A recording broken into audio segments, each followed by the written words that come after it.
The storm hit Red Oak like a fist, turning the February twilight into a chaos of wind and freezing rain. Ruth Garrett stumbled through the mud, her boots sinking ankle-deep with each desperate step, calico dress torn and clinging to her legs, where brambles had shredded the fabric during her frantic scramble through the cottonwoods. Her lungs burned, her vision blurred with cold and terror. Behind her, she heard the rhythmic splash of a horse's hooves, steady, patient, inevitable. Red Oak sits on a small tributary that feeds the Snake River, a dust-choked spur winding east toward the Red River country. Freight still drifts through, but the rail no longer comes. A hand caught her elbow. She would have screamed, but strong fingers steadied her, and she recognized the touch even before she looked up into Chaska's weathered face. His buckskin shirt was dark with water-glass beads clicking softly as he moved black hair plastered to his neck. The Lakota warrior the townsfolk called Copper Jim stood between her and the approaching rider, his scarred right hand gripping a canvas sack, his left hand firm on her arm. "Don't leave me now," Ruth gasped, her voice breaking. She seized his shirt with both hands, fingers white-knuckled. "Please, I can't if you go. I'm finished." Chaska's dark eyes met hers for a heartbeat. Something passed between them in that moment, understanding, resignation, maybe something deeper neither dared name. Then he turned to face the federal marshal who'd been hunting them through the dying town. Marshal Garrett Barrett sat astride a bay gelding water streaming from his oilskin coat. The five-pointed star on his vest caught the last gray light of day. He made no move to draw his weapon, just watched them with the infinite patience of a man who knew exhaustion would do his work for him. Behind Barrett, the Red Oak Depot squatted in the downpour, its tin roof drumming like thunder. Through the fogged window, Ruth could see the telegraph key on her desk, the brass contacts gleaming, the sounder suddenly chattering to life with a burst of clicks that sounded exactly like a timer counting down to disaster. Ruth's breath came in visible clouds. Chaska's hand tightened on her arm, not restraining, but anchoring. The storm howled around them, and the mud tried to drag them down. But for that suspended moment, Ruth Garrett felt something she hadn't felt since her husband died. She wasn't alone. Then Barrett urged his horse forward, and the moment shattered. 4 weeks earlier, Ruth had been lying to herself for 8 months, and she was getting good at it. The morning of January 14, 1887, she sat at her desk in the depot office, carefully entering false data into the supply ledger with penmanship Samuel would have admired. Her late husband had taught her to keep perfect records to document every transaction with engineer's precision. He'd never imagined she'd use those skills to falsify government documents. Blankets 12, damaged in transit, disposed of per regulations. The blankets weren't damaged. They were in Chaska's camp, keeping Lakota children warm through a winter that had already killed livestock across 3 counties. Flour 50 lbs misdelivered. Returned to depot. The flour had gone to the same camp traded for elk meat that now hung in Ruth's small pantry, sustaining her and young Tommy Hale through weeks when the mercantile shelves stood mostly bare. Ruth set down her pen and rubbed her eyes. Through the window, she could see Red Oak's main street, a study in desolation. Half the buildings boarded up. The hotel's second floor open to the weather windows, gaping like the eye sockets of a skull. Wagon ruts frozen into treacherous ridges. The town had been dying since the Snake River floods of 1885 destroyed the railroad bridge 8 miles north, when the company declined to rebuild, calling it economically unfeasible. They'd sentenced Red Oak to a slow death by starvation and abandonment. Samuel had died 3 months after the railroad pulled out. Heart failure, the circuit-riding doctor had said, though Ruth knew it was really disappointment that killed him.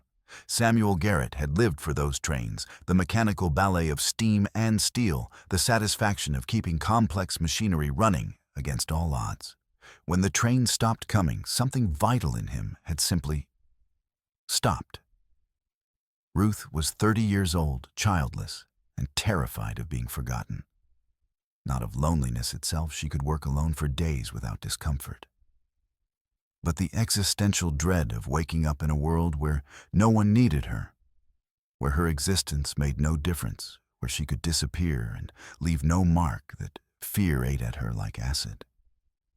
So she'd started stealing to create necessity, to manufacture a bond that would keep at least one person returning to her door. The depot door banged open, admitting a gust of frigid air. And Tommy Hale. The 14-year-old apprentice had a shock of red hair that stuck up in all directions despite his attempts to slick it down, and freckles scattered across a nose red from the cold. He carried a crate of lamp oil, setting it down with exaggerated care. "Got the shipment from Griffin's wagon," Tommy announced. "He says the river's frozen solid enough to walk across. Saw a coyote do it this morning, bold as brass." "Bold as brass," Ruth repeated, unable to suppress a smile. Tommy had a way of making everything sound like an adventure. "Check the seals before you log it. Last time 2 tins were leaking." "Yes, ma'am." Tommy crouched to examine the crate, then glanced up with the careful nonchalance of youth trying to seem casual. Is Copper Jim coming by today? I wanted to ask him about that snare technique he mentioned. The slipknot one." Ruth's smile faded. "I don't know his schedule, Tommy." That was technically true, though. She could predict Chaska's visits with unsettling accuracy. Every 10 to 14 days, depending on weather and hunting success, the Lakota warrior would appear at the depot with goods to trade. He was unfailingly polite, kept his transactions brief, and treated Ruth with the same respectful distance he showed everyone in Red Oak. He had no idea she was stealing federal property to keep him coming back. "Right," Tommy said, disappointed. He returned to checking the oil tins, then added with studied casualness, "He's teaching me to read weather signs. Says birds tell you when a storm's coming if you know what to look for." "That sounds like mechanic's observation," Ruth said quickly. "Pattern recognition, very useful skill." She'd been framing Chaska's wilderness lessons in mechanical terms, trying to make them sound innocuous. But she'd seen the hero worship in Tommy's eyes when he watched Chaska move through the world with quiet competence. The boy needed a father figure, and Chaska, whether he intended to or not, was filling that void, which made Ruth's deception even more dangerous. If her embezzling was discovered, it wouldn't just destroy her. It would implicate Chaska as an accomplice and shatter Tommy's fragile sense of stability. She pushed the thought away and focused on her ledger, carefully doctoring numbers that would need to match her telegraph reports to the warehouse in Sioux Falls. The key was consistency. Make the lies systematic enough that no single discrepancy stood out. She was so absorbed in her fabrications that she didn't hear the horse stop outside until Tommy said, "Ma'am, there's a stranger."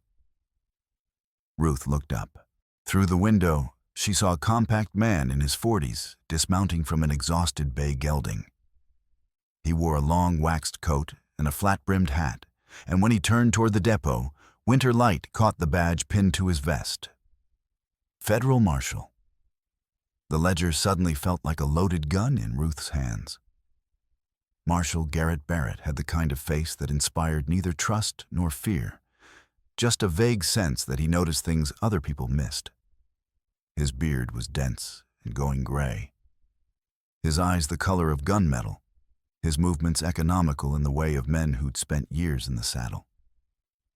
He tied his horse to the hitching post with a practiced half-hitch, then climbed the depot steps with the heavy tread of someone who'd been riding for days. Ruth smoothed her skirt with hands that wanted to shake and forced a professional smile. "Good afternoon. Can I help you?"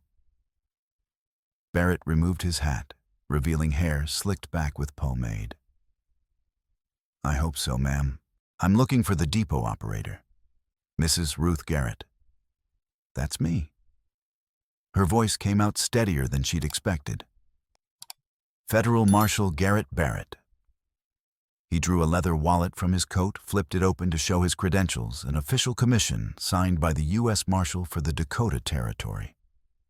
"I'm conducting an audit of supply shipments for the Indian Agency west of here.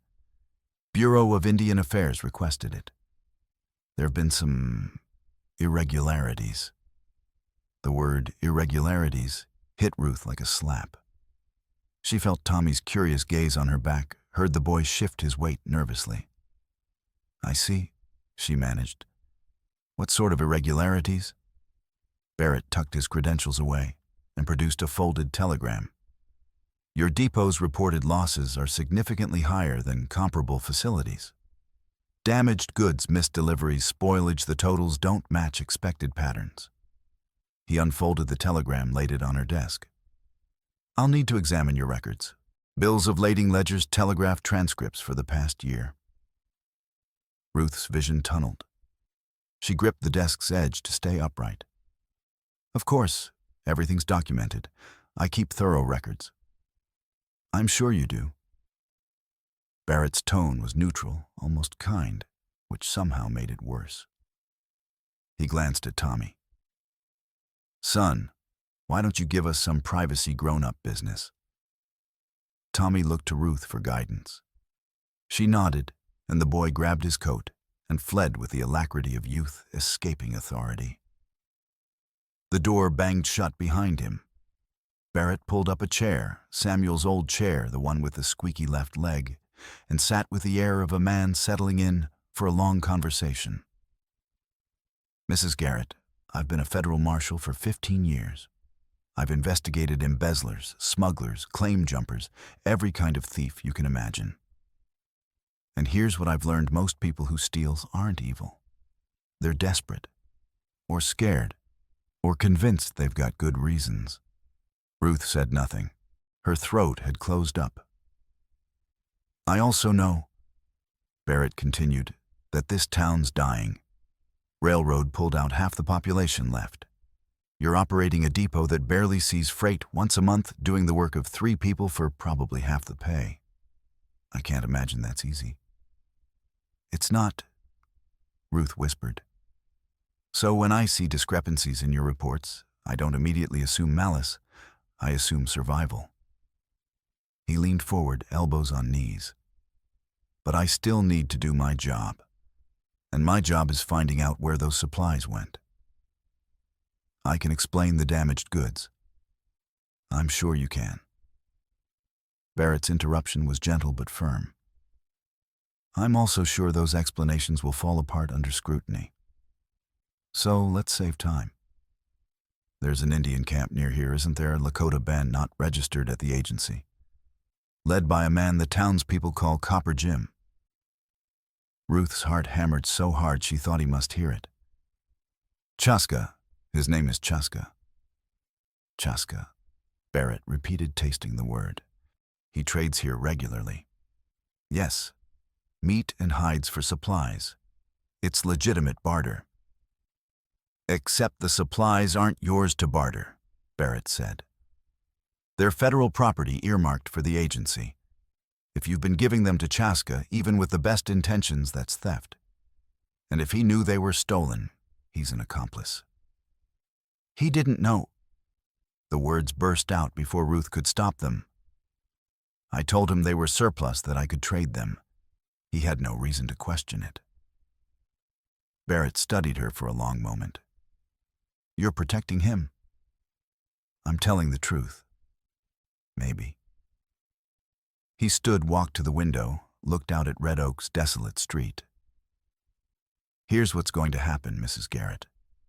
I'm going to spend the next few days interviewing townsfolk and examining your records. I'm going to document every discrepancy. And when I've built my case, I'm going to arrest whoever's responsible." He turned back to face her.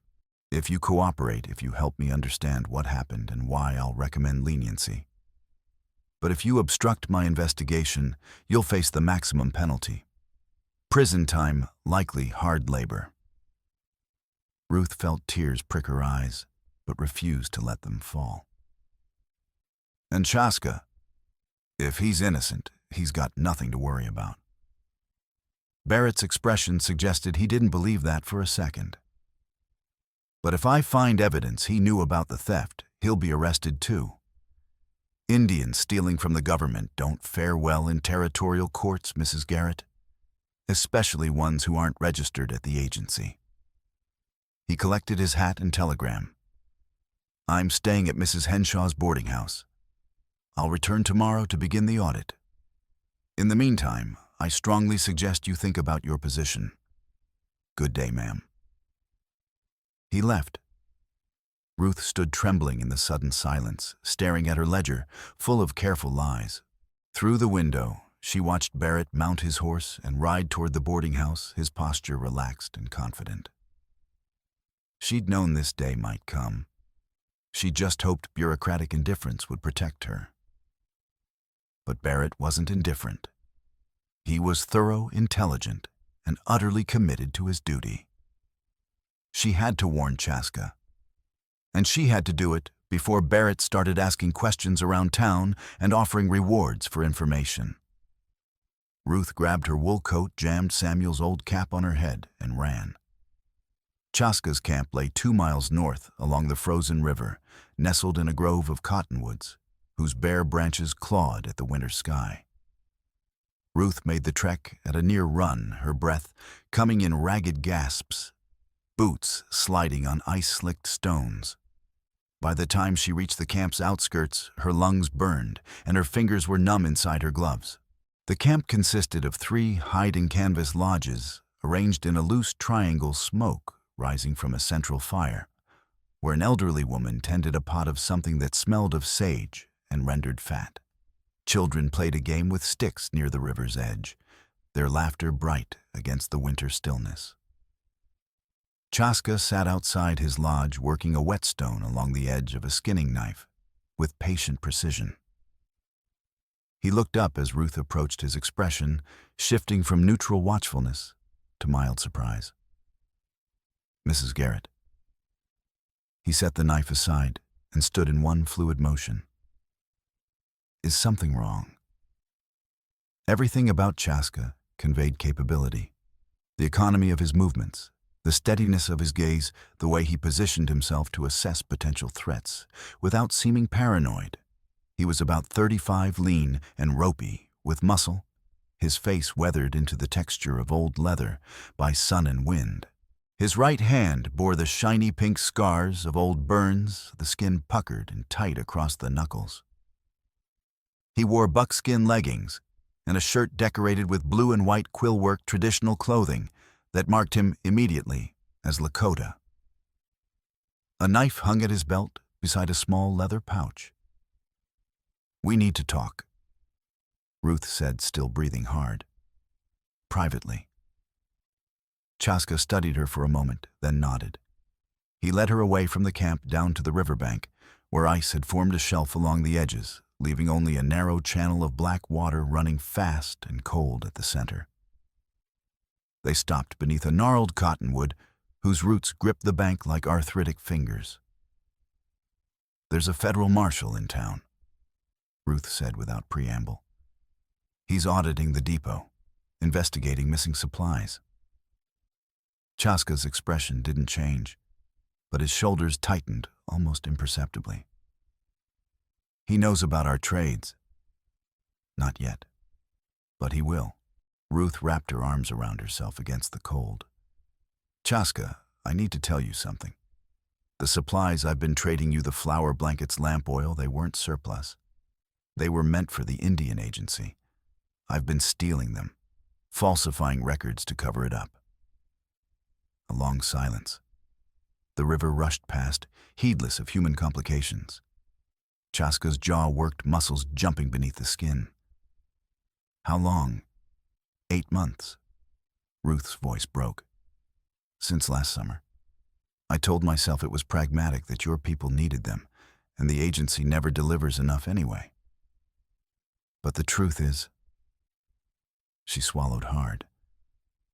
I was afraid you'd stop coming if I didn't have anything valuable to trade. And I couldn't. I can't. You can't be alone, Chaska finished quietly. The accuracy of it made Ruth flinch.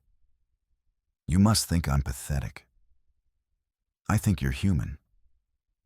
He turned to face her fully, and his eyes held something Ruth couldn't name, not quite pity, not quite understanding, something kinder than both. When Samuel died, you lost your anchor. The town was already dying. You needed someone to need you. I understand that. But I lied to you, Ruth said desperately. I used you. If Barrett finds out, he'll arrest you as an accomplice. Your people will be forced onto the reservation. Everything will stop. The single word cut through her rising panic. Chaska stepped closer, and Ruth was suddenly intensely aware of him, the warmth radiating from his body in the cold air and the faint smell of wood smoke and leather and the way he looked at her, like she mattered. Did you tell the marshal I was involved?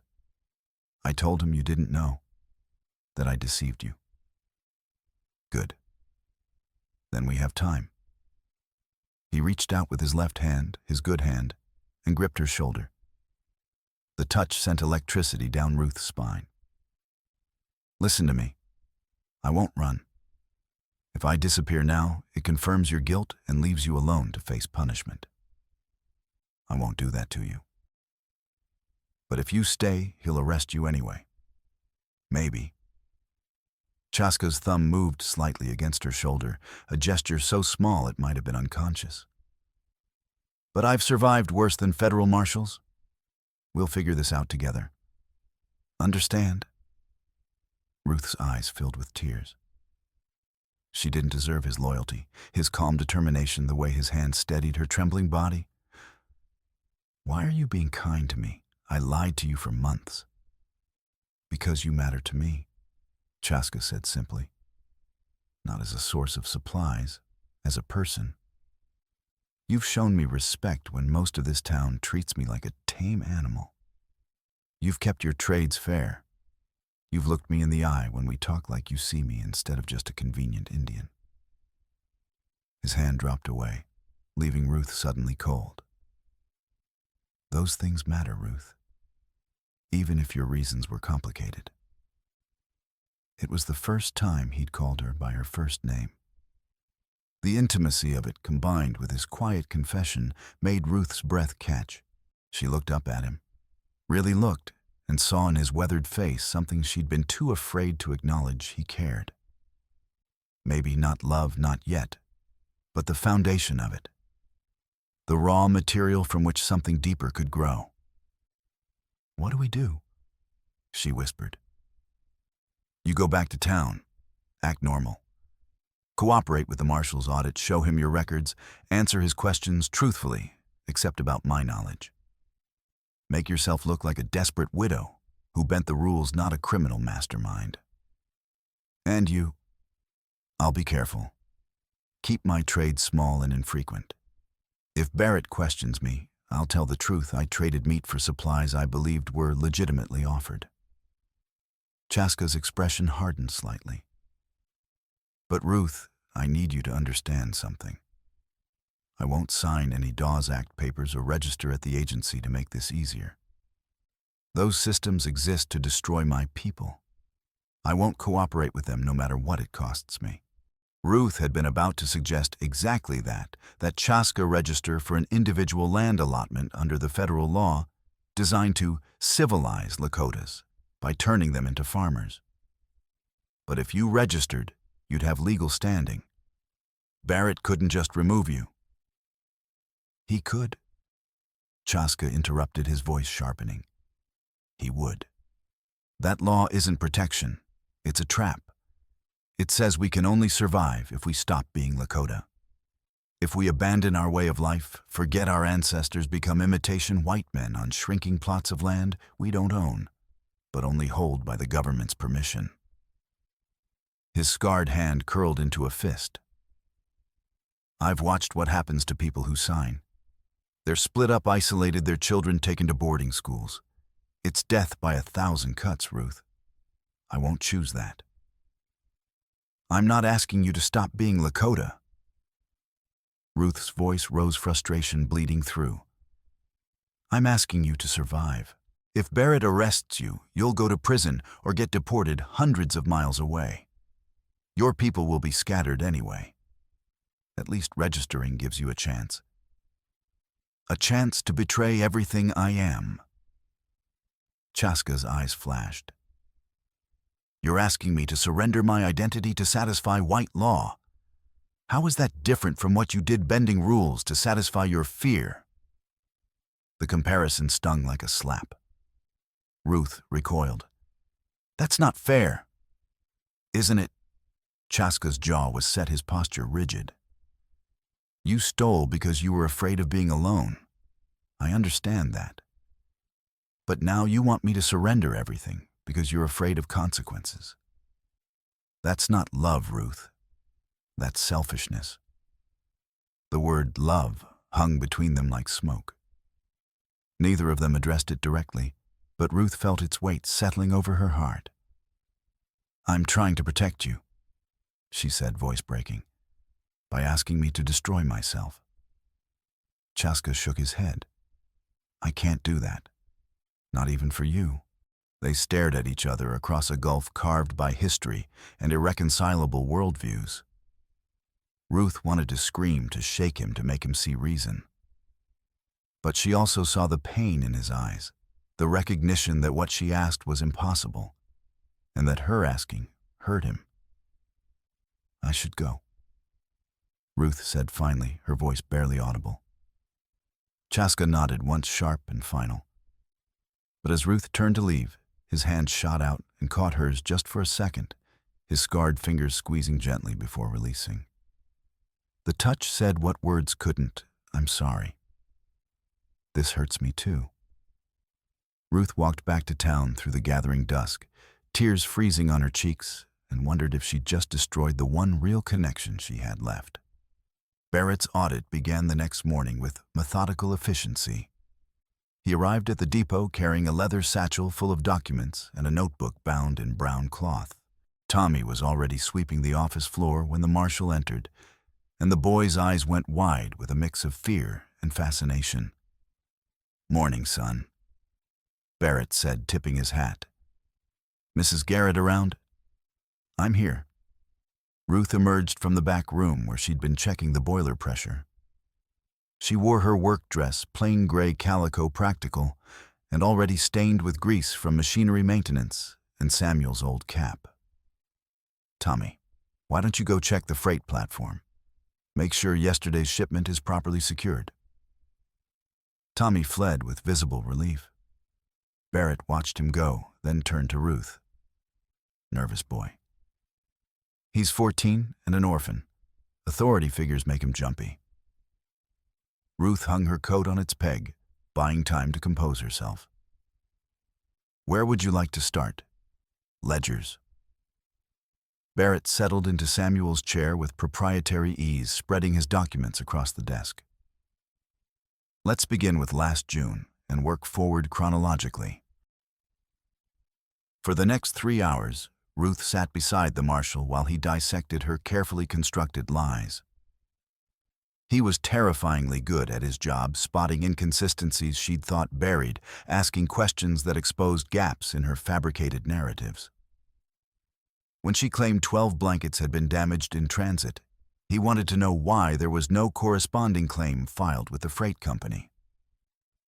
When she reported 50 pounds of flour misdelivered, he asked for the receipt documenting its return.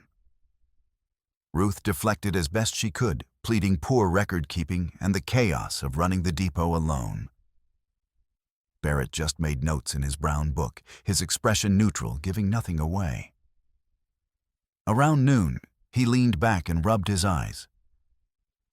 Mrs. Garrett, you're an intelligent woman. You know these discrepancies won't withstand scrutiny. I've made mistakes, Ruth admitted. The job is overwhelming sometimes. Things slip through the cracks. Things don't slip through the cracks this consistently. Barrett closed the ledger with a soft thump. I think you've been stealing government supplies and trading them to Copper Jim. I think you've been doing it for months, and I think you're protecting him because you're afraid of what'll happen if he's implicated." Ruth's hands twisted in her lap beneath the desk. "You're wrong about Chaska. He's not part of any conspiracy. He's just trying to keep his people alive." "Chaska," Barrett repeated as he had before. "Interesting that you use his real name so comfortably. Most folks around here barely know he has one." He told me himself. "We've traded regularly. It's basic courtesy.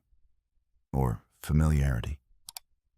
Barrett stood and walked to the window, gazing out at Red Oak's frozen street. "Let me tell you what I see, Mrs. Garrett. A lonely widow in a dying town, desperate for human connection. An Indian who needs supplies his people can't get from the corrupt agency system. Two people with complementary needs entering into an arrangement that benefits both, except it's funded by stolen goods. I'm not finished." Barrett turned back, and his eyes were hard. "I don't doubt your reasons seemed good at the time. I don't doubt Chaska's people are suffering. But my job isn't to judge motivations. It's to enforce the law. And the law says you committed a federal crime." Ruth stood abruptly, her chair scraping the floor. "So arrest me, but leave Chaska out of it." "Can't do that." Barrett collected his papers with maddening calm. "He's an unregistered Indian living off-reservation, trading in stolen federal property. Whether he knew it was stolen or not, he's complicit. I'll need to question him." "When? Soon?" Barrett tucked his notebook into his satchel. "I'll post notices today, rewards for information about individuals aiding Indian relocation evasion or federal embezzlement. $50 is a fortune in a town like this. Someone will talk." He headed for the door, then paused with his hand on the knob. "Mrs. Garrett, if you're smart, you'll convince Chaska to cooperate. Register under the Dawes Act, accept an allotment, show good faith. It's his best chance at avoiding serious consequences." "He'll never do that," Ruth said quietly. "Then he's a fool." Barrett settled his hat and left. Ruth stood alone in the sudden silence, staring at her ledger full of damning evidence. Through the window, she watched Barrett mount his horse and ride toward the boarding house. Within the hour, reward notices would be posted. The town's fragile economy would turn mercenary. Someone would remember seeing Chaska at the depot. Someone would connect the dots. She needed help. And the only person she could trust was a 14-year-old boy with too much courage and too little sense. Tommy returned to the depot mid-afternoon, stomping snow from his boots and carrying news. "No, ma'am. There's a man at the Mercantile talking to Mr. Varner. Big fellow, fancy coat. He's asking questions about Copper Jim." Ruth's stomach dropped. "What kind of questions?" "Where his camp is. How often he comes to town. Whether he's ever caused trouble." Tommy's freckled face was tight with worry.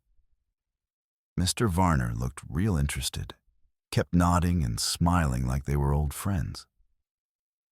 Eli Varner.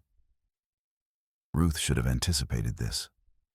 Varner owned the Mercantile and most of the town's remaining property, and he'd been agitating for months about the squatter Indians preventing development. He claimed there was silver in the ridge north of town, the sacred site where Chaska's ancestors had left their mark in charcoal and carved stone. "The man asking questions," Ruth said carefully. "Did he have a badge?" "No, ma'am, but he had a gun under his coat. I saw it when he reached for his tobacco. And his hands," Tommy demonstrated, flexing his fingers. "They were real steady, like he's used to handling weapons. A Pinkerton, then, or some other hired gun. Varner must have brought in professional muscle to clear the ridge for his mining operation. And Barrett's arrival had given him the perfect excuse." Ruth made a decision. "Tommy, I need you to do something dangerous. Are you willing?" The boy's eyes lit up with a mix of excitement and fear. Yes, ma'am. What is it? Go to Chaska's camp. Tell him about the man at Varner's. Warn him to be careful. Barrett's posting reward notices, and people will talk for $50. She scribbled a quick note. Varner has hired guns. Don't trust anyone. Be ready to move. Our Tommy tucked the note inside his shirt. Should I wait for a reply? No, just deliver the message and come straight back. And Tommy. Ruth gripped the boy's shoulder. If anyone asks, you were running errands for me at the livery, understand? Yes, ma'am. He grinned with the invincible optimism of youth. Don't worry, I know how to be sneaky. Copper Jim taught me. He was gone before Ruth could respond. She watched through the window as his small figure darted between buildings, heading for the river trail. Her heart ached with equal parts pride and terror. Tommy was brave and loyal and reckless, exactly the combination that got people killed. She returned to her desk and tried to work, but concentration eluded her. Her mind kept circling back to Chaska, to the warmth of his hand on her shoulder, to the way he'd said, "You matter to me," like it was a simple fact rather than a confession. She thought about his refusal to register under the Dawes Act, his stubborn pride that would probably destroy him. She thought about the gulf between them, culture, law, history, and wondered if there was any world in which they could bridge it. An hour later, Tommy burst back through the depot door, breathless and wild-eyed. "Ma'am, he says he's not running. He says if he stops coming to town, his people starve and the marshal wins. He says he'll be here tomorrow when the freight comes, same as always." Ruth closed her eyes against a wave of despair. Chaska's courage was going to get him killed. "Did anyone see you?" "No, ma'am. I used the willow trail just like he taught me." "Good." Ruth's voice was hollow. "Thank you, Tommy." The boy hesitated, then asked quietly, "Ma'am, are you and Copper Jim? Do you?" He couldn't finish the question, but Ruth understood what he was asking. "Are you in love? Does he love you back? Are you willing to sacrifice everything for him?" "I don't know," Ruth said honestly. "But I'm going to try to protect him, whether he wants me to or not."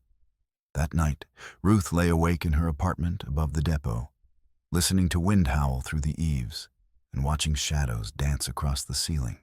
She thought about Samuel, about the trains that no longer came about the supplies she'd stolen to manufacture purpose. She thought about Chaska's scarred hand, gripping hers for just a second, about the pain in his eyes when she'd asked him to betray his principles. She was in love with him.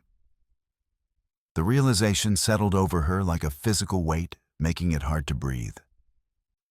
She loved his quiet strength, his refusal to compromise his loyalty to his people, even when it cost him everything.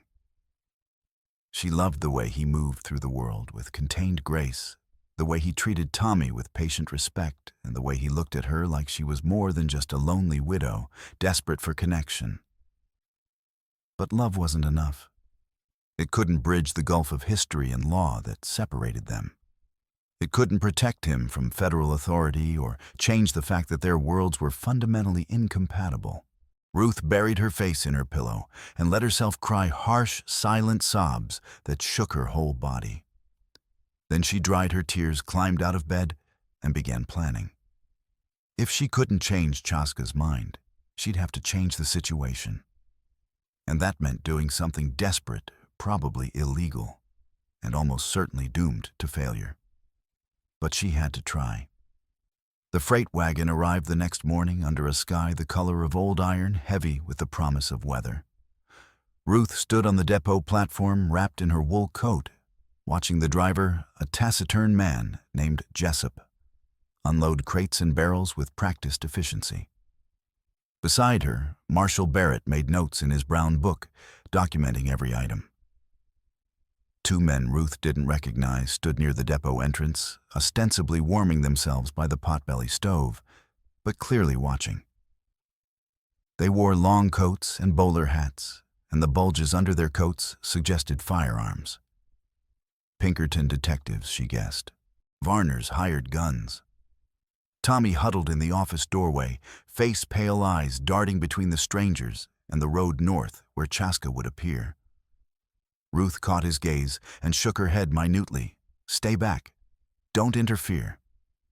Jessup finished unloading and presented Ruth with a bill of lading. She signed with a trembling hand, knowing this was likely the last legitimate transaction she'd ever conduct. Barrett took the document, compared it to his notes, and nodded with grim satisfaction. Then just before noon, Chaska appeared. He came walking up the frozen street with the same steady gait Ruth had watched 100 times, carrying his canvas sack of trade goods, dried elk meat, a beaver pelt, carved bone tools. He looked calm, almost serene, as if he were doing nothing more dangerous than visiting the mercantile.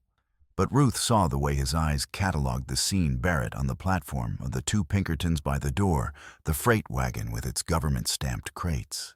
Chaska knew he was walking into a trap. He came anyway. Ruth's heart lurched. She started forward, but Barrett caught her arm. "Stay there, Mrs. Garrett. Don't do this," Ruth said urgently.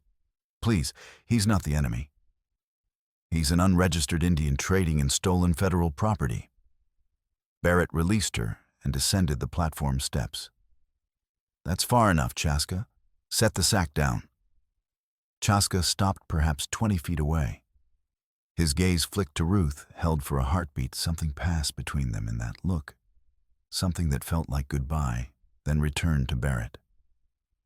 "I'm here to trade Marshall. Same as always." "Not today."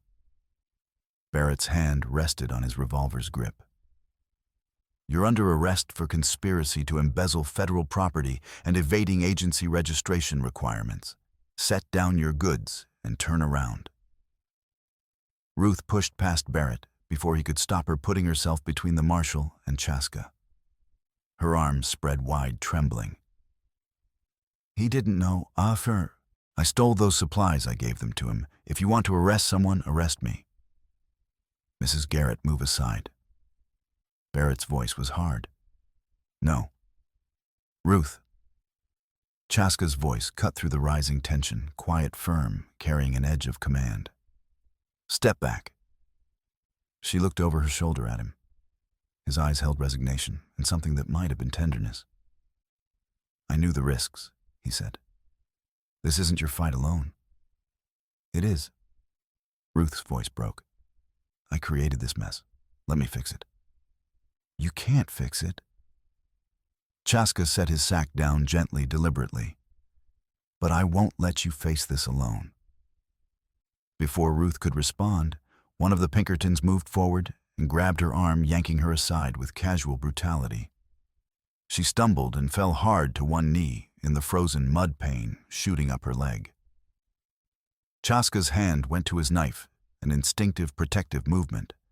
But Barrett already had his revolver drawn, the barrel aimed at Chaska's chest. "Don't," Barrett said. "Draw that blade, and I will shoot you." Chaska froze. For a heartbeat, Ruth thought he might charge anyway, might die fighting rather than submit. But then his hand dropped away from the knife, and he turned slowly, presenting his back. The second Pinkerton produced iron manacles and locked them around Chaska's wrists with a metallic click that sounded like a cell door slamming. Ruth struggled to her feet, ignoring the pain in her knee. "You can't do this. He's done nothing wrong." "He aided in the theft of federal property," Barrett said. "That's a crime, Mrs. Garrett. You can accept it or not, but it's still a crime." The Pinkertons led Chaska toward the boarding house, likely to the cellar, which Mrs. Henshaw rented out for secure storage. As they passed, Ruth Chaska looked at her one last time. His eyes said everything he couldn't speak aloud. "I'm sorry. Stay safe. Don't blame yourself." Then he was gone, disappearing around the boarding house corner with his captors. Ruth stood in the street, shaking with rage and helplessness, and something deeper, a grief so profound it felt like drowning. Barrett holstered his revolver, looking satisfied. "Now, Mrs. Garrett, let's finish our conversation about those ledgers." She followed him into the depot, moving like a sleepwalker. Her mind churned with desperate plans and discarded them just as quickly. She could confess everything, beg for mercy, offer to testify against Varner, but it wouldn't free Chaska.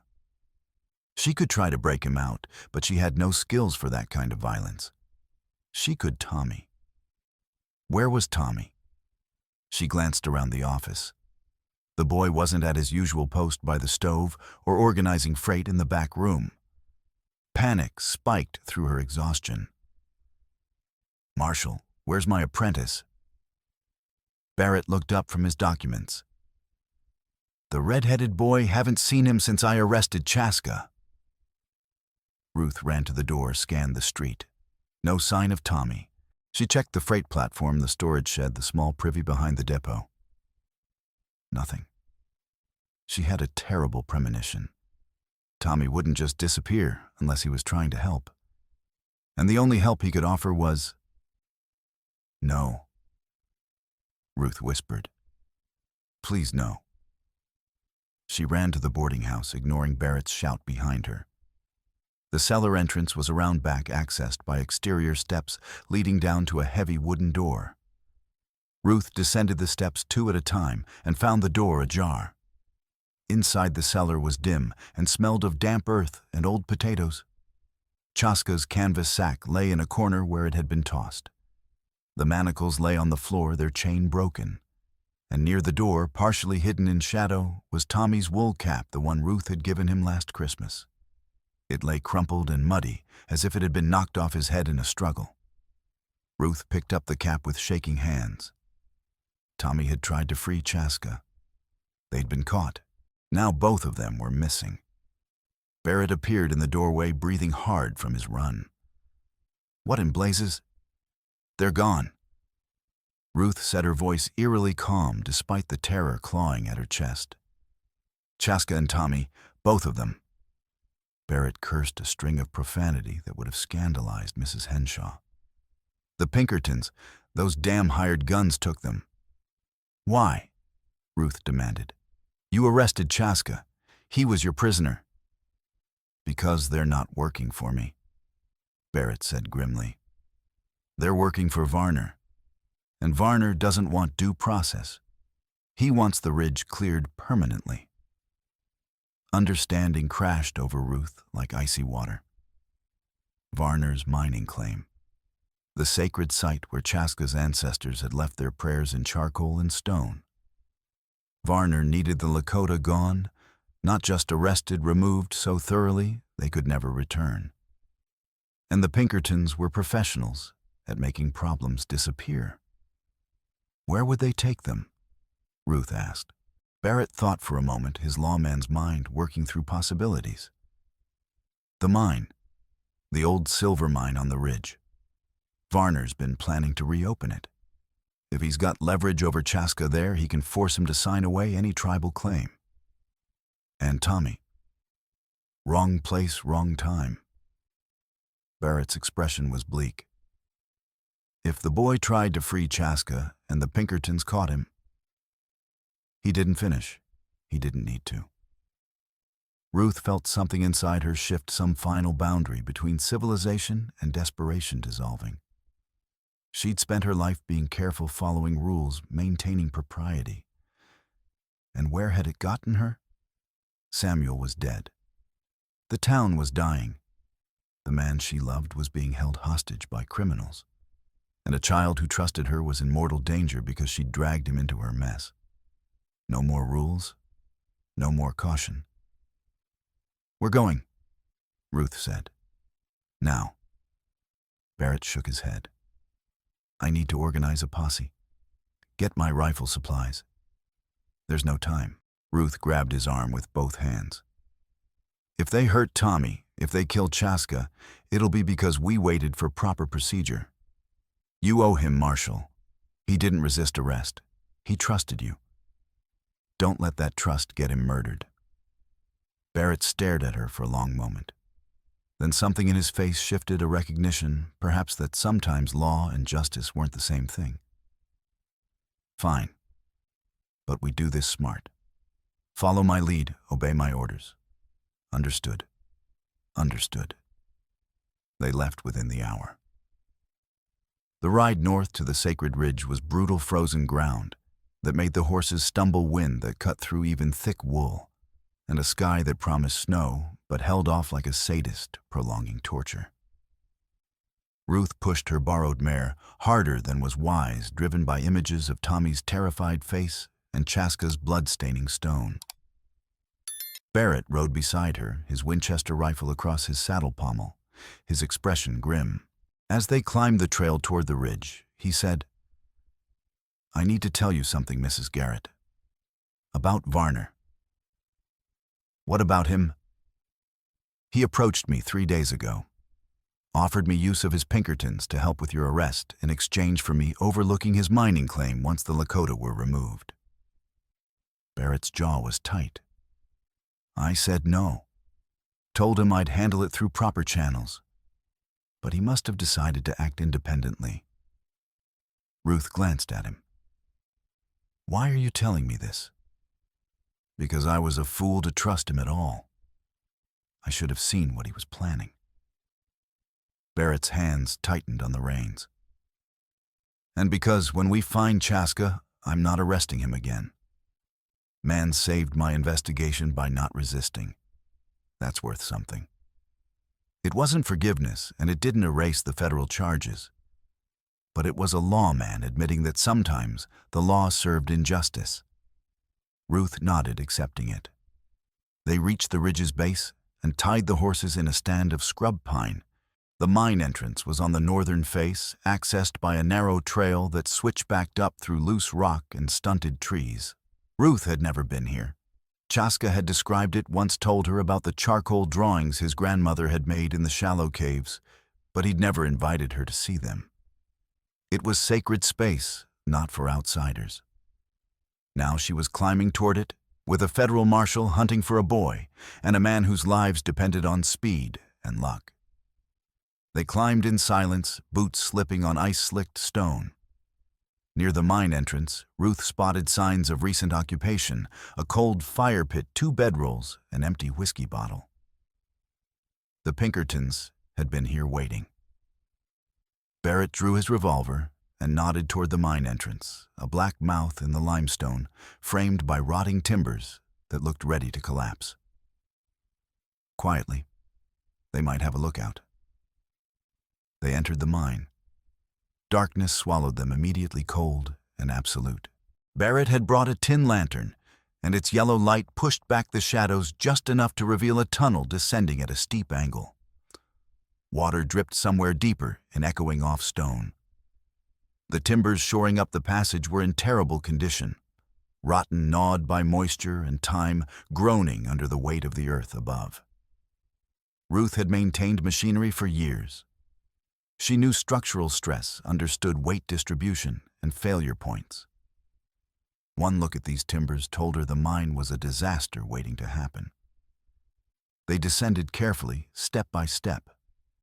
The tunnel narrowed until they had to walk single file, Barrett in front with the lantern, Ruth behind, with her heart hammering so hard she thought it must echo off the walls. Then from ahead, "Hold it right there, Marshal." Barrett froze. Ruth bumped into his back, and the lantern swung wildly, throwing shadows in crazy arcs. The tunnel opened into a small chamber, perhaps 20 feet across. In the center, Tommy knelt on damp stone hands, bound behind his back, a gag tied around his mouth. His eyes above the cloth were wide with terror. Standing behind Tommy was one of the Pinkerton detectives, a revolver pressed to the base of the boy's skull. To the right, Chaska stood with manacles on his wrists, blood trickling from a cut above his eye where someone had struck him. The second Pinkerton stood beside him with a shotgun, and in the back of the chamber, looking pleased with himself, stood Eli Varner. "Marshal Barrett." Varner said, his voice echoing strangely in the confined space. "Glad you could join us. Saves me the trouble of explaining this later. Barrett's revolver remained trained on Varner. His voice was cold-clipped. Explain kidnapping, extortion, threatening a federal prisoner. Business. Varner shrugged, the gesture oddly casual for a man orchestrating violence. That ridge is sitting on a silver vein worth thousands. All I need is for Chaska here to sign a paper relinquishing any tribal claim to the land. Then everyone goes home happy. I won't sign. Chaska said, his voice steady despite the blood on his face. That land holds my ancestors' prayers. You can kill me, but I won't give it to you. That's what I figured. Varner sighed theatrically. Which is why I brought insurance. He nodded to the Pinkerton, holding Tommy. The man cocked his revolver with a click that seemed impossibly loud in the stone chamber. Tommy made a muffled sound of terror behind the gag, his whole body shaking. Sign the paper, Varner said to Chaska, or the boy dies. Your choice. You've got 30 seconds to decide. Ruth's vision went white with rage and terror. She saw Tommy's face, saw Chaska's bleeding temple, saw the smug satisfaction on Varner's features, and something inside her broke. The part that believed in rules and propriety and consequences shattered like glass. She'd been passively stealing for months, manipulating from behind the safety of her desk. But here now, with a child's life hanging by a thread, and the man she loved beaten and coerced passivity, wasn't an option. Her engineer's eye cataloged the chamber in an instant. Rotten timbers barely holding the ceiling. A main support beam on the left side showing a vertical crack running its full-length, water damage, weakening the stone dynamite residue on the walls where Varner's men had been blasting without proper reinforcement. One beam. If it failed, the whole chamber could collapse. It was insane. It would probably kill them all. But it was the only card she had left. Ruth spotted a rusted pry bar leaning against the wall. An old mining tool, probably decades old, but still solid.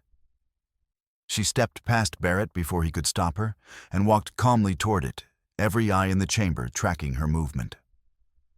Mrs. Garrett, Varner said warningly, don't do anything stupid. Ruth picked up the pry bar, felt its weight, tested its balance. She looked at Tommy, at his terrified, trusting eyes. She looked at Chaska, at the blood on his face and the resignation in his posture. She thought about Samuel, about all the things she'd failed to do while he was alive, about the cowardice that had defined her existence since his death. I've spent my whole life being careful, Ruth said quietly, following rules that don't protect people like us, letting fear make my decisions. She raised the pry bar, positioning it against the cracked support beam. I'm done with that. She swung with all her strength. The sound was like a gunshot, a sharp crack that reverberated through the chamber. The beam split, further splinters flying. The Pinkerton with the shotgun turned toward her, shouting. Barrett yelled something. Chaska lunged forward despite his manacles, and the mine began to collapse. It started with a groan, low and deep, coming from the earth itself, as if the mountain were exhaling after holding its breath for decades. Dust cascaded from the ceiling in waterfalls. Small rocks tumbled down, clattering on the floor like dice. Then, with a roar that drowned out all human sound, the chamber's ceiling gave way. Boulders the size of wagons crashed down from above, smashing into the floor with impacts that shook the ground. Timbers snapped like kindling, their splintered ends spinning through the air. The lantern went out, plunging everything into absolute darkness, filled with the scream of falling rock and the thunder of destruction. Ruth couldn't see, couldn't think. She stumbled backward as the world came apart, lost her footing, fell hard. Something struck her shoulder, a glancing blow that sent pain shooting down her arm. And she rolled, trying to find cover that didn't exist. Dust choked her, turning each breath into a coughing fit that felt like drowning. Then hands gripped her, pulled her close. Even in the chaos and darkness, she recognized Chaska's touch, his calloused palms, the strength in his arms, despite the manacles. He dragged her backward, sheltering her with his body, as debris rained down around them. She felt the impact of falling rocks hitting his back, heard his grunt of pain. But he didn't let go. She pressed her face against his chest, felt his heartbeat hammering against her cheek, smelled wood smoke and blood and sweat. His arms tightened around her, and she heard him whisper, barely audible over the roar, "I've got you. Stay with me." Time lost meaning. The collapse might have lasted 10 seconds or 10 minutes. Ruth existed only in the shelter of Chaska's embrace, her world reduced to his heartbeat and the warmth of his body, and the knowledge that if she died, she'd die knowing someone had chosen to protect her. Finally, mercifully, the roar subsided. The last rocks clattered to rest. Silence descended thick and absolute, broken only by the rasp of their breathing and the distant drip of water. Ruth opened her eyes to absolute darkness. She couldn't see her hand in front of her face. "Chaska, I'm here." His voice was rough with pain and exertion. "Are you hurt?" "I don't know. My shoulder." She tried to move and discovered she was pinned not by rock but by Chaska's weight. He'd covered her completely, taking the brunt of the collapse himself. "You're on top of me." "Sorry." He shifted, and she heard the clink of his manacles. "Can't see anything." "Tommy." Ruth's heart lurched with terror as memory flooded back. "Where's Tommy?" "Here." The boy's voice came from somewhere to the right, shaky but alive. "I'm okay, I think." The gag fell off. Relief so intense it made Ruth dizzy washed through her. "Can you move? Are you trapped?" "No." The rock fell next to me. "The bad man, he's not moving. I think he's..." Tommy's voice broke. "He's under the rocks. Marshall Barrett." Ruth called. "Here."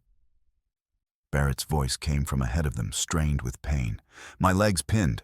Can't move it, but I'm alive." 4 survivors. Ruth didn't let herself think about Varner and the Pinkertons, whether they were dead injured or buried in the rubble. There wasn't time. They had to get out before the mine collapsed further, or they suffocated in the dust-choked air. "Chaska, can you break the manacles?" "I'll try." She heard the clink of iron, then a sharp crack as he struck the chain against stone. Once, twice, 3 times. On the 4th blow, the chain snapped. "Done." "Can you find the pry bar or anything we can use as a lever?" "Hold on." She heard him crawl away, moving carefully across rubble-strewn floor, testing each handhold. The darkness was so complete, it felt solid, oppressive. Ruth fought down rising panic, forced herself to breathe slowly. After what felt like hours but was probably only minutes, Chaska said, "Got it. The pry bar." "Good. Come back. We need to free the marshal." Working entirely by touch, they positioned the pry bar under the boulder, pinning Barrett's leg. It took both of them levering together Chaska's strength and Ruth's knowledge of mechanical advantage to shift the rock enough for Barrett to drag himself free. The marshal's groan of agony was terrible to hear, and Ruth knew the leg was badly broken. "Tommy, find the marshal. Help him stay upright," Ruth commanded. She heard them shuffle together in the darkness, Tommy's frightened breathing and Barrett's harsh gasps of pain. "Now what?" Chaska asked. His voice was close. She could feel his breath on her face. "The tunnel we came through is probably blocked." "There's another passage," Ruth said, remembering the chamber's layout from that brief moment before the collapse. "To the left of where we were standing. If it's still open, it might lead out." "Or deeper into the mine," Barrett said through gritted teeth. could be a dead end. Staying here is definitely a dead end, Ruth countered. We're going. No one argued. They formed a human chain, Chaska in the lead, testing the ground with the pry bar. Ruth behind him, one hand on his shoulder. Tommy next gripping Ruth's belt, and Barrett at the rear, leaning heavily on Tommy and dragging his useless leg. They moved by inches, through absolute darkness, feeling their way along the rough stone wall, stumbling over debris, breathing thin air that tasted of dust and damp rock. The passage sloped downward at first, each step sending Ruth's heart into her throat, as she imagined them descending deeper into the earth, sealing their own doom. But then it leveled and began to climb. Fresh air touched her face, cold and impossibly sweet. Ahead, she saw a faint gray light and the dimmest suggestion of daylight filtering through a gap. There, Chaska said, and Ruth heard the relief in his voice. An opening. They hurried toward it, or as close to hurrying as Barrett's injury allowed. The opening was a narrow crack in the hillside, partially blocked by brush and fallen rock, but large enough to squeeze through. Chaska went first, then helped pull Ruth through into blinding daylight that made her eyes water. Tommy wriggled out easily. Barrett required more help, and by the time they dragged him through the marshal's face, was gray and slick with sweat. They emerged onto the ridge's northern slope, perhaps 100 yards below the main mine entrance. Ruth turned to look back and saw a plume of dust rising from where they'd entered, marking the collapse. Somewhere under that mass of stone lay Varner and at least one Pinkerton. Maybe both. Maybe still alive, maybe crushed beyond recognition. Ruth felt a flicker of guilt quickly smothered. They'd threatened to murder a child. They'd beaten Chaska and tried to steal sacred land through violence and coercion. Whatever fate had found them, they'd earned it. Barrett sat heavily on a boulder, cradling his broken leg. His face was the color of old parchment, his breathing shallow. Need. Doctor. Town. Tommy, can you get the horses? Ruth asked. We tied them at the base of the trail. Yes, ma'am. The boy took off running, moving with the resilience of youth, despite the trauma. Chaska knelt beside Barrett, examining the leg with careful attention. The marshal's left shin was bent at an unnatural angle, already swelling grotesquely. Clean break, Chaska said. But it needs splinting before you ride, or it'll tear through the skin. You know how to splint? Barrett's voice was tight with pain. Yes. Chaska found 2 straight branches among the scrub, tested their strength, then used strips of leather cut from his own leggings to bind the makeshift splints. Barrett hissed in pain, but didn't complain. As Chaska worked, Barrett said quietly, You could have left me in the collapse. Could have escaped while I was pinned. Why didn't you? Because it was the right thing to do. Chaska said simply. You were doing your job. I don't blame you for that. I blame myself. Barrett's jaw worked. I should have seen what Varner was planning. Should have protected you and the boy better. You're here now, Chaska said, finishing the splints. That counts. Ruth listened to this exchange with a strange detachment, her mind trying to process everything that had happened. She'd destroyed a mine, possibly killed 2 or 3 men, saved Tommy and Chaska, nearly died in a collapsing tunnel. And now she stood on a frozen hillside with a federal marshal, a Lakota warrior, and a boy, all of them covered in dust and blood and bound together by shared survival. Tommy returned with the horses. Getting Barrett into the saddle was agonizing for everyone involved, but they managed. Chaska mounted behind Tommy, leaving Ruth to walk. She didn't mind. The physical exertion helped ground her, kept her from spiraling into shock or panic. They descended the ridge as the first fat drops of rain began to fall. the storm that had been threatening all day finally breaking loose. By the time they reached Red Oak, they were soaked through mud-spattered and bone-tired. The town erupted with activity. Someone had seen the dust plume from the collapse, and rumors were spreading. The ridge had caved in, Varner was dead, the marshal was missing. People clustered on porches and in doorways, watching as the bedraggled group made their way up the main street. Mrs. Henshaw took charge, immediately bustling Barrett into the boarding house and shouting for someone to fetch the doctor from 2 towns over. Griffin brought blankets and whiskey. Tommy was enveloped by townswomen who clucked and fussed. Ruth and Chaska stood in the street as the downpour hammered them, the whole town moving around them like water around stones. They looked at each other, and in that moment, 1,000 things passed between them. Gratitude, sorrow, understanding, and something deeper Ruth couldn't name. "You saved us," Chaska said finally. "That was brave." "It was insane," Ruth corrected. "But I couldn't let them hurt Tommy. Or you." His scarred hand reached out, hesitated, then gently cupped her face. Water streamed between his fingers, but the touch was warm.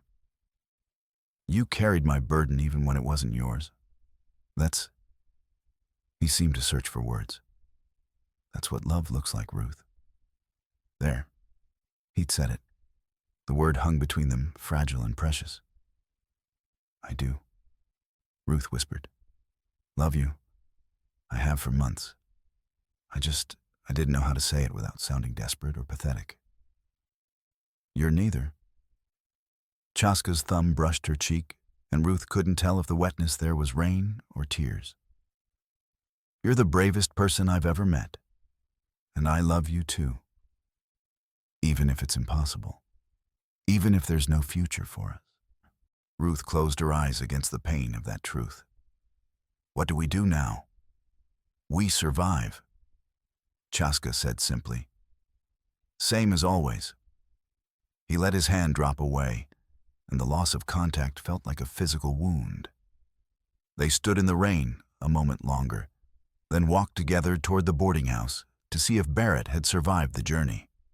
Barrett recovered enough by evening to send a telegraph to the district office in Sioux Falls. His message was terse, factual, stripped of emotion. Eli Varner and 2 Pinkerton detectives presumed dead in mine collapse, caused by structural instability. Investigation complicated by kidnapping of federal prisoner and civilian miner. Request guidance on disposition of embezzlement case against Ruth Garrett and status of unregistered Lakota prisoner Chaska. The response came the next afternoon after the rain had stopped and a recovery crew had been organized to excavate the mine. Ruth sat beside Barrett's sickbed when he read the telegram aloud, his voice flat with exhaustion and painkillers. The district office preferred to avoid scandal. Varner's death removed the primary witness to Ruth's embezzlement. The stolen supplies, while documented, were relatively minor. Pressing charges would require a trial deposition's publicity, things that made bureaucrats nervous. The guidance was to close the case quietly. Note that embezzlement was resolved through subject's cooperation during life-threatening emergency. Recommend no further action against Mrs. Garrett. As for Chaska, given that he'd assisted in saving a federal marshal's life and protecting a miner from kidnapping, the district office was willing to overlook his involvement in the supply theft and his unregistered status, provided he and his band relocated away from the area immediately to avoid further complications with local interests. "You're free," Barrett said, folding the telegram. He looked at Ruth with eyes that had seen too much. "Both of you. But Chaska has to leave. That's non-negotiable." Ruth felt the words like a physical blow. "When?" "Soon. Week or 2 at most. Winter's easing, so travel is possible." Barrett's expression was sympathetic but firm. "I'm sorry, Mrs. Garrett. But this is the best outcome you could hope for. You avoid prison. Chaska avoids deportation to a distant reservation under guard. His people can move freely rather than being rounded up. It's not justice, but it's mercy." "Mercy," Ruth repeated bitterly. We call it mercy when we force people from their ancestral land because a dead man wanted silver he'll never mine. Yes, Barrett said quietly. That's exactly what we call it. And if you're smart, you'll take the mercy and be grateful. Ruth stood abruptly and left the room before she said something that would change the district office's mind. She found Chaska outside the boarding house, sitting on the steps, despite the cold. His people had come to town when they heard about the collapse, 4 adults and 3 children, all watching the recovery efforts with wary eyes. They stood apart from the townspeople, respected but separate as always. Ruth sat beside Chaska without asking permission. For a long moment, they watched the activity in silence. Men with shovels and ropes organizing to dig through the collapsed mine, the doctor's wagon arriving from 2 towns over Tommy, helping Griffin carry supplies to the boarding house. They're making us leave, Ruth said finally. I know. Chaska's voice was unsurprised. Barrett told me this morning. We have 2 weeks to pack and move on. I could come with you. Ruth said the words tumbling out before she could stop them. I could leave Red Oak. Learn to live your way. We could, no. The single word was gentle but absolute. Chaska turned to look at her, and his eyes were full of pain. Ruth, you'd die in the wilderness within a month. You're strong, but you're not trained for that life. And my people, they're barely surviving as it is. Adding another mouth to feed someone who can't contribute, who doesn't speak Lakota or know our ways. He shook his head. It would destroy you and burden them. I can't ask that. Then what? Ruth's voice broke. We just say goodbye and pretend this meant nothing. It meant everything. Chaska took her hand in his, the scarred one, the one that had been broken and healed wrong, but still worked, still held firm. Ruth, you matter to me more than I can express. But love isn't always enough. Sometimes the world just doesn't allow it. Our peoples are at war even if we're not. Federal law defines us as enemies.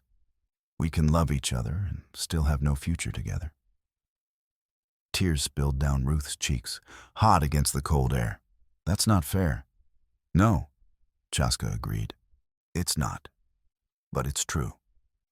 They sat there on the boarding house steps, hands joined, watching the sun descend toward the horizon. Around them, Red Oak went about its evening routines. Lights kindling in windows, smoke rising from chimneys, the sounds of a town settling into another night. It was all achingly ordinary, this backdrop to heartbreak. That night, Ruth dreamed of trains that never came, and minds that swallowed people whole, and a warrior's hand slipping through her fingers as he walked into mist. The next 10 days passed in a blur of activity and grief. The recovery crew pulled 3 bodies from the mine, Varner and both Pinkertons, crushed under tons of rock. The funerals were brief, sparsely attended. Varner's widow took the stage south within 2 days, abandoning Red Oak without a backward glance. The mercantile was boarded up, its contents to be auctioned for debts. Tommy recovered with the resilience of youth, though he woke screaming from nightmares twice that Ruth knew of.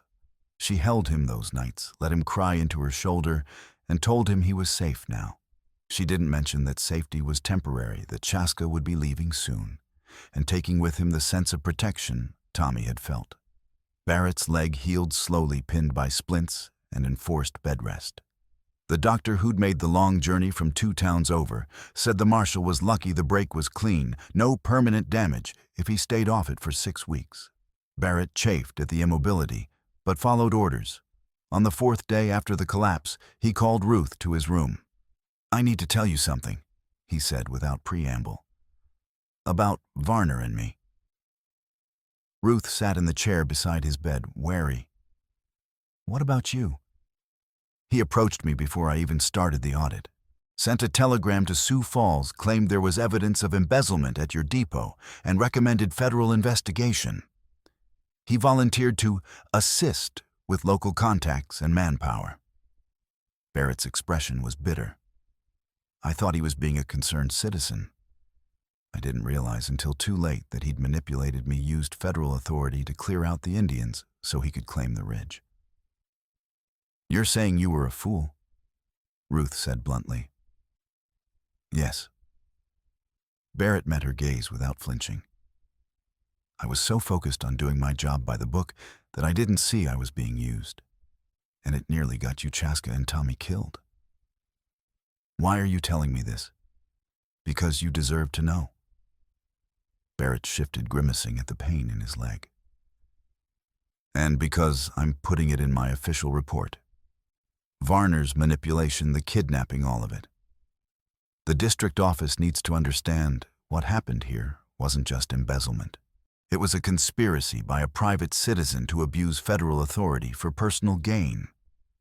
Ruth felt something loosen in her chest, not forgiveness exactly, but acknowledgement. Barrett had made mistakes, but he was owning them. That took a kind of courage. Will it change anything? Probably not, Barrett admitted. The district office will still want Chaska gone to avoid further complications. But at least the record will be accurate. Future historians will know what really happened, even if justice isn't served today. "Small comfort," Ruth said. "It's all I can offer." She nodded and left him to his rest. Chaska's band prepared to leave with quiet efficiency. They struck their lodge's packed belongings onto travois and made ready for the journey west into the mountains.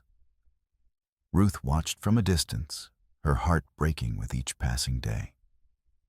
She wanted to go to Chaska to steal every remaining moment. But she also knew that prolonging goodbye would only make it harder. On the afternoon of the 9th day, Chaska came to the depot. Ruth was closing the ledgers, legitimate entries now, no more falsified reports, when he appeared in the doorway. He looked travel-ready, buckskin clothing repaired, and waterproofed a pack on his back, his knife at his belt. "We leave at dawn tomorrow," he said without preamble. Ruth set down her pen with trembling hands. "I know." They looked at each other across the office, separated by 10 feet that might as well have been 1,000 miles. Ruth memorized his face, the weathered skin, the dark eyes that saw so much, the scar tissue on his hand, the set of his shoulders that spoke of strength and endurance. "I brought you something," Chaska said. He reached into his pouch and pulled out a small object, held it out to her. Ruth crossed the office and took it. It was a copper plate, a thin rectangle of metal punched with a hole and strung on a leather cord. She recognized it immediately, a boilerplate from a locomotive stamped with identification numbers. This particular one was from Red Oak's last train, the one that had been dismantled and sold for scrap after the floods. "How did you—" "I found it in the scrapyard near the river. Took it months ago before I knew what you meant to me." Chaska's scarred hand closed over hers, pressing the copper plate into her palm. "It's not a claim or a promise. Just a reminder that things can endure even after everything seems lost. Like you. Like me." Ruth's vision blurred with tears. She clutched the copper plate so tightly the metal bit into her skin. "I don't want a reminder. I want you to stay." "I know." Chaska pulled her close, wrapped his arms around her despite the awkwardness of their positions. Ruth pressed her face against his chest and felt his heartbeat steady and strong. "But staying would destroy me. Not physically, spiritually. I'd become something I'm not just to satisfy white law. And eventually you'd resent me for it, or I'd resent you. This way." He pulled back enough to look at her face. "This way, we both survive. Changed, but whole." "I don't feel whole," Ruth whispered. "You will." He leaned down and pressed his lips to her forehead, a kiss so gentle it felt like a benediction, like a promise, like goodbye. You're stronger than you know, Ruth Garrett. You don't need me to give you purpose. You have it already. He released her and stepped back. The loss of contact felt like amputation. Ruth wanted to grab him to beg to make promises neither of them could keep. But she swallowed the words and nodded instead. Travel safely, she managed. You too. Chaska turned toward the door, then paused. Ruth, I'll carry your pain with me, because it's part of mine now. That's what happens when you share burdens. They bind you together, even across distance. Then he was gone, the door closing softly behind him. Ruth stood alone in the depot office, copper plate clutched in one hand, and let herself break down completely. She cried until she had no tears left, until her throat was raw and her eyes felt full of sand. She cried for Samuel, for the trains that no longer came, for the town that was dying around her. She cried for Chaska and for herself, and for the impossible love that had burned bright and brief before circumstances smothered it. When she finally stopped, night had fallen. Tommy had left a lamp burning for her. Ruth wiped her face, hung the copper plate around her neck beneath her dress, where it would rest against her heart, and climbed the stairs to her apartment. Tomorrow Chaska would leave, and she would begin the work of learning to endure without him. Dawn came cold and clear, the sky washed clean by yesterday's weather. Ruth stood on the depot platform, wrapped in her wool coat, watching the Lakota band prepare for departure. The whole town had turned out not to celebrate or protest, just to witness. Even Barrett was there, supported by a crutch Tommy had fashioned from a tree branch and a feed sack full of straw. Chaska sat astride a paint horse, his possessions packed efficiently. His people surrounded him, the elderly woman who tended the fire, the children who'd played by the river, the hunters who'd kept them all fed through the brutal winter. They looked diminished somehow, this small group setting out for an uncertain future, because a dead man had wanted silver. Chaska's gaze found Ruth across the distance.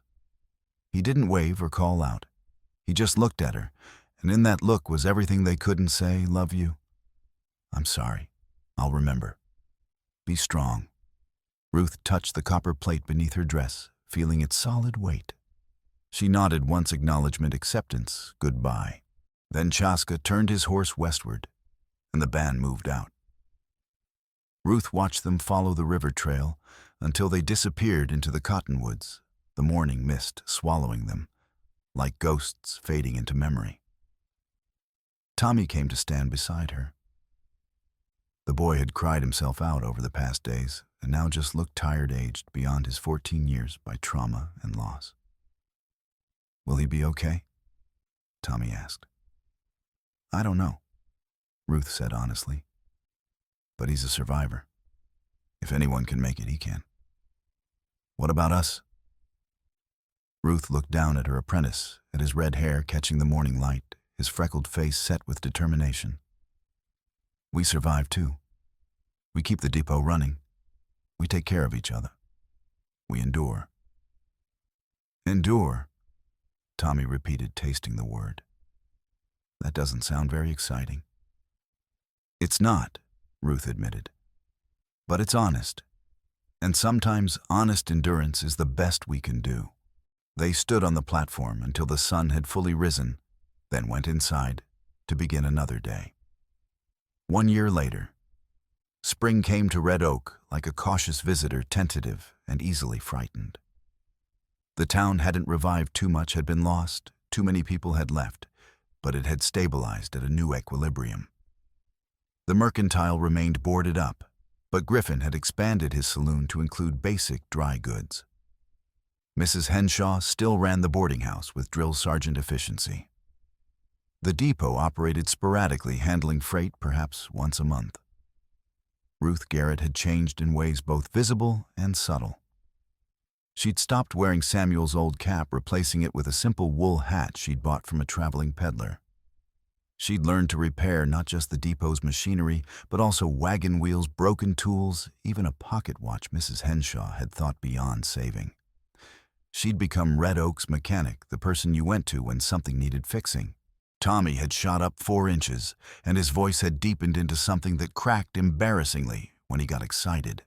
He still apprenticed at the depot, but he also hired out for odd jobs around town, splitting wood hauling freight, helping with spring planting. He talked sometimes about leaving to find work on a ranch, but he never quite did.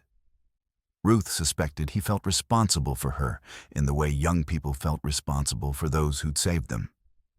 She didn't discourage him. His presence made the depot feel less empty. Marshall Barrett had left Red Oak in late March, his leg healed enough to ride. Before he departed, he'd stopped by the depot to say goodbye.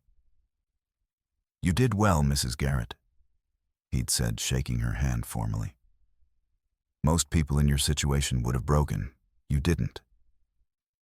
"I came close," Ruth had admitted. "But you didn't." Barrett had smiled, a rare expression that softened his weathered face. "That counts." He'd ridden south toward Sioux Falls, and Ruth never saw him again. The package arrived on a warm April afternoon, forwarded through 3 post offices, judging by the stamps and notations covering its wrapping. The parcel was battered, stained, tied with twine that had been retied multiple times. But its contents were intact. Inside, carefully wrapped in oiled cloth, was a copper boilerplate identical to the one Ruth wore around her neck. It was etched with the same identification numbers, the locomotive's code now meaningless except as memory. A twin to her plate proof that Chaska had kept one for himself. There was also a letter written in careful English with occasional crossed-out words where Chaska had reconsidered his phrasings. Ruth. "We are settled in a valley west of the mountains. The hunting is good. The children are healthy. We have not been troubled by marshals or agents. It is temporary. Everything is temporary now, but it is ours for the moment. I think of you often. When storms come, I remember the day you stood in the rain and begged me not to leave. When I see copper, I remember the depot and your face by lamplight. When I teach the children to set snares, I remember Tommy's eager questions. You asked me once why I was kind to you despite your deception. I never answered properly. The truth is, you saw me as a person, not as an Lakota or a problem or a convenient source of goods. You looked at me with respect, even when you were afraid. That is rare enough that I would have kept returning, even without the supplies. I know you worry that you trapped me with your theft. You didn't. I chose to keep trading with you because being seen matters more than being safe. I love you still. I will always love you. But love and life are not the same thing, and sometimes we must choose life even when it costs us love. You understand this. It is why you let me go instead of begging me to stay and destroy myself for you. The copper plate is my promise I will endure. I will carry your pain as you carry mine. We are bound by what we shared, even if we never see each other again. Live well, Ruth. Be strong. Teach Tommy to be the same.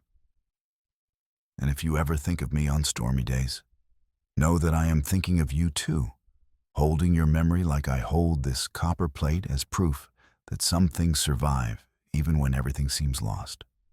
Chaska Ruth read the letter 3 times, then folded it carefully and tucked it into Samuel's old notebook where she kept the few things that truly mattered. She hung the second copper plate beside the first in her apartment, 2 twins separated by distance, but identical in purpose. That evening, she sat at her desk and wrote her own letter. It took 4 drafts before she got the tone right, neither too sentimental nor too distant, honest, but not desperate. She told Chaska about the town's slow stabilization, about Tommy's growth, about her work as a mechanic. She told him Barrett had filed a detailed report that cleared Chaska's name of wrongdoing. She told him the Sacred Ridge remained empty, the mine entrance sealed by the collapse, and too dangerous to excavate further. She did not tell him she loved him. He already knew that. She did not ask him to return. They both understood it was impossible. She ended with, "I endure as you taught me. The work is hard and the days are long, but I am not afraid of being forgotten anymore. I know now that I matter even when no one is watching. That is the gift you gave me, Chaska. Thank you." She addressed the letter to Chaska Lakota Band, Western Mountains, and gave it to the next freight driver heading toward the territorial border, along with coins for postage and a request to forward it as far west as the mail system reached. She had no idea if it would find him, but the act of writing it, of putting her feelings into words, was its own kind of closure. 2 years after Chaska's departure, Red Oak finally died. The territorial government formally decommissioned the depot, citing insufficient traffic to justify maintenance costs. Ruth received a letter informing her that her position was eliminated, effective immediately, with 1 month's severance pay. The building would be sold at auction, its contents liquidated. She'd known this day was coming. It still felt like losing Samuel all over again. Tommy, now 16, tall and gangly, his voice fully settled into a young man's timbre, helped her pack her belongings. They worked in companionable silence, wrapping tools in burlap boxing, Samuel's notebooks, carefully removing the 2 copper plates from the apartment wall. "What'll you do?" Tommy asked as they carried the last crate down to the waiting wagon. "Head west," Ruth said. "There's a town 2 territories over that needs a machinist. They've got a sawmill with a steam engine, and the foreman wrote that he's desperate for someone who can keep it running." She'd answered his advertisement weeks ago, planning ahead because waiting for disaster to strike was a fool's game. "Can I come with you?" Tommy asked. "I mean, if you want company. I could work at the mill, help with repairs, learn the trade proper-like." Ruth looked at her apprentice, her friend, really, the boy who'd become a young man through shared trauma and endurance. "You sure it's a long journey, and I can't pay you much?" "Don't need much," Tommy said with a shrug. "Just need to be useful. You taught me that." Ruth smiled, felt warmth spread through her chest. "Then yes, I'd be glad of the company." They left Red Oak on a bright May morning, and the wagon loaded with tools and memories, heading west toward new work and new challenges. Ruth looked back once as they crested the hill north of town. The depot stood empty, its windows dark, and the telegraph wire sagging between poles that no one would maintain anymore. Red Oak itself looked like a skeleton, buildings collapsing into themselves, streets returning to grass, the whole enterprise being slowly reclaimed by the land. She touched the copper plate beneath her shirt. She wore it always now, a talisman against forgetting, and thought of Chaska somewhere in the Western Mountains, enduring as she endured. Then she faced forward and didn't look back again. 5 years after Chaska's departure, Ruth was 35 years old, no longer a girl, but not yet old, weathered by labor and loss, into something resilient and unbreakable.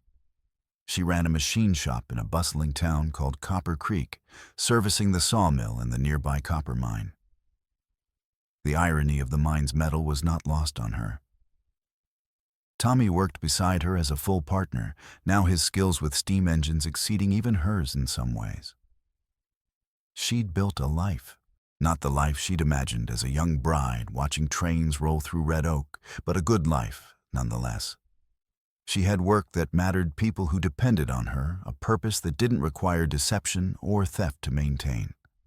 She still thought of Chaska. Every storm brought memories of that February day when she'd stood in the downpour and begged him not to leave. Every time she touched the copper plate against her heart, she wondered if he was alive, if his people had survived, if he ever thought of her. She'd sent 3 more letters over the years, forwarded through the postal system's uncertain western reaches. She'd never received a reply. Either the letters never found him, or he'd chosen not to respond. Either way, she'd accepted it. Some loves existed outside the possibility of resolution. You carried them, endured them, honored them, but you didn't let them stop you from living. Then, on a warm September afternoon, while Ruth was elbow-deep in a recalcitrant boiler valve, Tommy burst into the shop. "Ma'am, there's someone asking for you. Says he knows you from Red Oak." Ruth's heart lurched. She set down her wrench-wiped grease from her hands and stepped into the shop's front room. Chaska stood in the doorway. He looked older, lines deeper around his eyes, a few silver threads in his black hair, but unmistakably himself. He wore a mix of traditional and white clothing, buckskin leggings under denim trousers, a cotton shirt beneath a beaded vest, his scarred hand resting on the pommel of a sheathed knife. He held his hat in his hands, turning it nervously. For a long moment, they just stared at each other. Ruth catalogued the changes, new scars on his knuckles, a slight limp favoring his left leg, the way he held himself with even more contained wariness than she remembered. She wondered what changes he saw in her. "Hello, Ruth," Chaska said finally. "Hello, Chaska." Her voice came out steadier than she felt. "What are you doing here? Looking for work?" He gestured to the shop's sign. "I heard there was a good machinist in Copper Creek who treated people fairly. Thought I'd see if she needed help. I've learned some metalwork repairs mostly. Not as skilled as you, but steady hands." It was the most transparent excuse Ruth had ever heard. There were dozens of machine shops closer to wherever he'd been. He was here because he wanted to see her. "I could use another pair of hands," Ruth said carefully. "If you're willing to learn steam engines. Pays fair, but not generous." "I don't need generous." Chaska took a step forward, and Ruth saw something in his eyes that made her breath catch hope. Nervousness, the vulnerability of someone risking rejection. I need to try. To see if maybe now, after all this time, there's a world where we could." He couldn't finish. But Ruth understood. 5 years ago, they'd been impossible, their worlds too separate, the laws too rigid, the wounds too fresh. But 5 years was a long time. The Dawes Act's grip had loosened as its failures became apparent. Intermarriage between Lakotas and whites, while still scandalous, was no longer illegal in this territory. Attitudes hadn't changed much, but the absolute prohibition had eased. And they'd both survived. Both endured. Both carried the weight of that February in Red Oak when they'd chosen duty and survival over love. Maybe endurance had earned them the right to try again. "There's a room above the shop," Ruth said slowly. "It's small, but it's yours if you want it. Trial basis work for a month, see if it suits you. See if we can figure out how to be around each other without it hurting too much." "I'd like that," Chaska said quietly. "Okay." Ruth nodded, suddenly shy, despite everything they'd shared. "Okay. Tommy will show you the room. We start work at dawn." "I'll be ready." He left with Tommy, and Ruth returned to her boiler valve with shaking hands. She didn't know if this would work. They'd been apart 5 years, changed by time and experience. The love that had burned bright in Red Oak's dying winter might have cooled to ash. Or worse, the reality of daily proximity might poison the memory. But they were going to try. And after everything they'd endured, trying felt like an act of courage rather than foolishness. 6 months later, Chaska moved into the apartment above the shop permanently in December, and by February, they were married in a quiet ceremony at the local courthouse. Tommy served as witness, grinning like he'd orchestrated the whole thing. The town gossiped, of course. White woman marrying in Lakota was still scandalous enough to fuel weeks of whispered conversations. But Ruth and Chaska ignored it, with the practiced indifference of people who'd survived worse than social disapproval. Their marriage was not the passionate romance of dime novels. It was quieter, more practical, built on mutual respect, shared work, and the deep understanding of people who'd chosen each other despite every obstacle. Chaska ran the metalwork side of the shop while Ruth handled steam engines. They split the bookkeeping. They took turns cooking meals in the small kitchen. They slept in the same bed and held each other on cold nights and found comfort in ordinary domesticity.